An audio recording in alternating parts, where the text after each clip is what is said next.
everybody, and welcome to Follow Your Passions. I'm Dan Lack, founder of Pushing Beyond. We're here in Hotlanta, Georgia today with special guest Aaron Arnold, CEO of Music Is My Business. Aaron, welcome to the show. Thank you for having me. Tell me a little bit about Music Is My Business. Music Is My Business, we're an Atlanta-based company. It's an integrated music company, which means we have Music Is My Business Brand Management, Music Is My Business Television, Film, and Animation, and Music Is My Business Music, which houses our publishing component, which our artists, as well as songwriters and producers and DJs are housed under. Sounds great. Yes. Let's go back a couple years and a couple milestones in your life. Walk me through the steps and milestones and highlights that really got you to where you are today with Music Is My Business.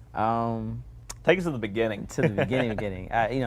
Was in corporate America working at one of my agencies, PR agencies in New York. Was one of the top 5 global PR marketing firms in New York, and just was not happy, was not satisfied, wanted to do something more meaningful, something that I was passionate about, and music just seemed to kind of be that common theme as I tried to, search for that one thing that would make me happy, that one thing that I could do for free. And quit, left corporate America, decent paying job, a good paying job, and started over, took a internship in the marketing department at Bad Boy Records.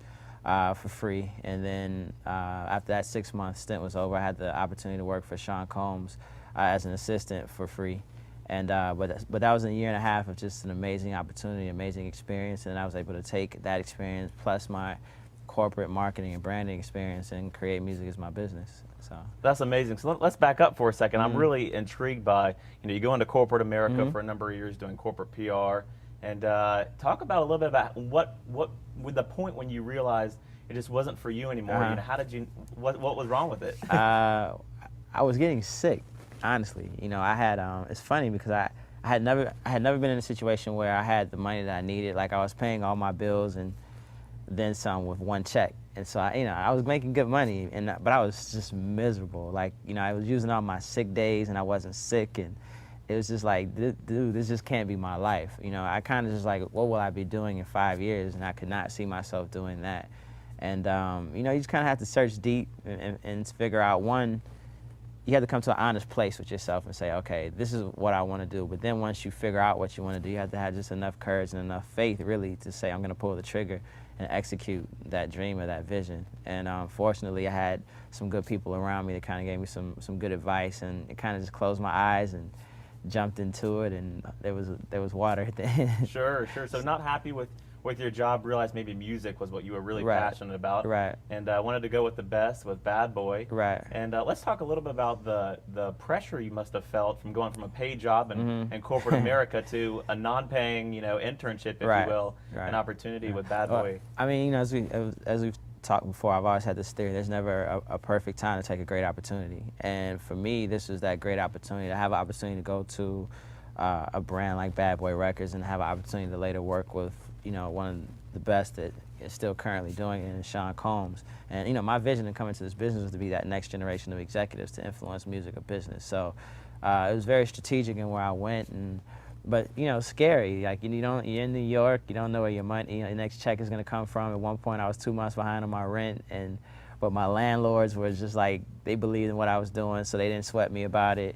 And when you almost get to the brink of like destruction, so to speak, there's just something little that happens to keep you going, and that's pretty much how my whole story has been since I started this journey. Like it get to the point where you're like, man, am I gonna make it? And then something happens, and you're like, ooh, all right, I'm gonna make it. Let's go. Sure.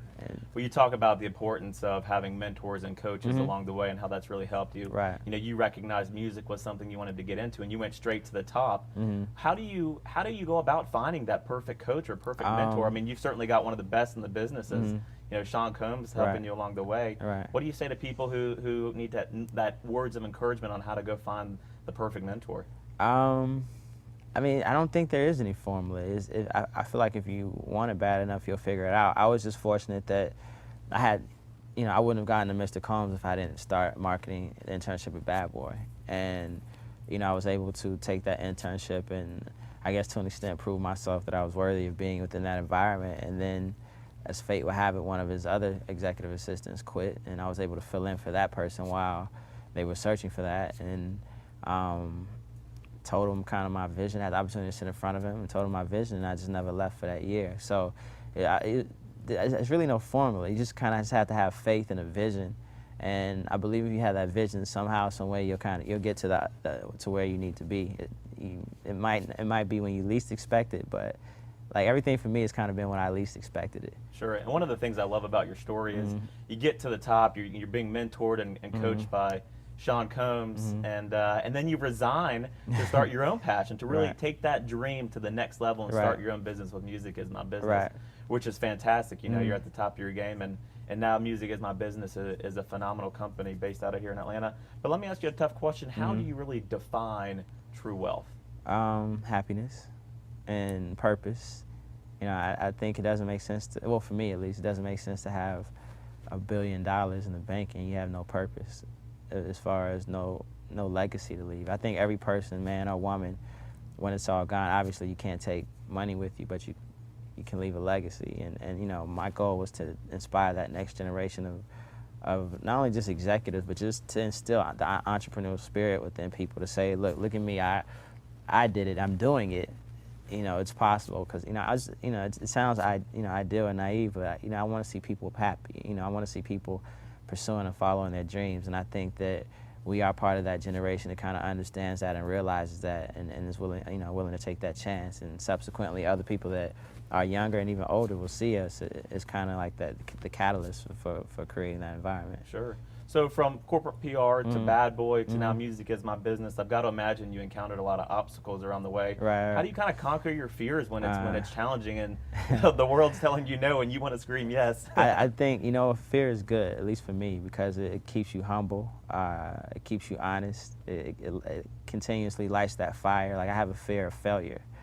So, you know, when I go to sleep at night, I probably don't even sleep, because I was like, what didn't I do today and what needs to be done tomorrow? And I have this elaborate, ambitious vision of what I want to accomplish. It's like, only way to execute that is you just got to keep going. You just have to have faith. I mean, like you mentioned before, I have good mentors, but more importantly, good peers. Like, I have just an amazing team of people, not only people that work for me or work with me, but then just my friends that are in the same situations. And it's kind of like, you know how you might have support groups for, you know, other things, like they're like your support group. So you realize that you're not alone in this journey. When you realize that you're not alone, that makes a world of difference, because you do have those times when you doubt yourself and you're like, man, am I doing the right thing? And then you talk to somebody that might be in a completely different industry than you are, but they're still going through the same similar, you know, situations. And then, you know, read, you know, like I love Bill Gates' story. Like, he went through the same thing that other entrepreneurs are going through. So it's just